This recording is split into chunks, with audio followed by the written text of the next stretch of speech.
6:3. Then Jehovah said, My spirit will not tolerate man indefinitely, because he is only flesh. According his days will amount to 120 years. The Nephilim were on the earth. In those days and afterward, during that time, the sons of the true God continued to have relations with daughters of men, and those bore sons to them. They were the mighty ones of old times, the men of fame. Consequently, Jehovah saw that man's wickedness was great on the earth, and that every inclination of his thoughts, of his heart, and was only bad all the time. So God regretted that he had made men on the earth, and his heart was saddened. So God said, I am going to wipe men off the created surface of the ground. With the creeping things, the birds, flying things of heaven, for I regret that I have made them. But Noah found favor in the eyes of Jehovah. What the fuck's a creepy thing? A bird. So, insects. So, here in the 6:4, God, the Nephilim men they were mighty men, and they were with the daughters of men. So where did these mighty men come from? And then that's where you have Hercules and all that other that's Greek mythology. The Greek mythology, I believe, is from that. So, right, how's that little into our tiny Bible? part. How would that go into our Bible? Well, that's the only part that they have. Who created Hercules?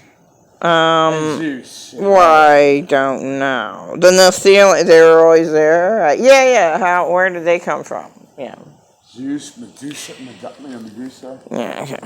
So, just concentrating on snakes coming out of her head. 6. What the fuck is all that? 7.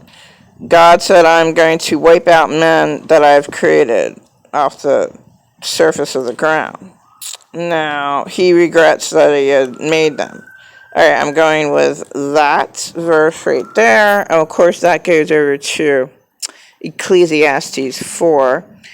Again, I turn my attention to all the acts of oppression that go under the sun. I saw the tears of the oppressed, and there was no one to comfort them. Their oppressors had the power, and there was no one to comfort them.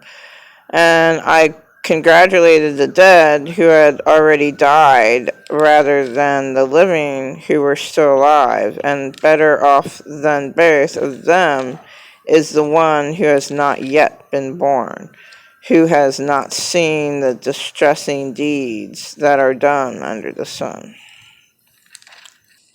Okay, this is Ecclesiastes 1:13. I set my heart so to study and explore with wisdom everything that has been done under the heavens, the miserable occupation that God has given to the sons of men that keeps them occupied. I saw all the works that were done under the sun, and look, everything was futile, a chasing after the wind. What is crooked cannot be made straight, and what is lacking cannot possibly be counted. Then I said in my heart, Look, I have acquired great wisdom, more than anyone who was before me in Jerusalem, and my heart gained a great deal of wisdom and knowledge. I applied my heart to knowing wisdom, and to knowing madness, and to knowing folly, and this too is chasing after the wind. For an abundance of wisdom brings an abundance of frustration. So that whoever increases knowledge increases pain. Again, for an abundance of wisdom brings an abundance of frustration, abundance of sorrow. So that whoever increases your knowledge increases your pain. Then I said in my heart, Come and let me try out pleasure and see what good comes. But look, that too was futility.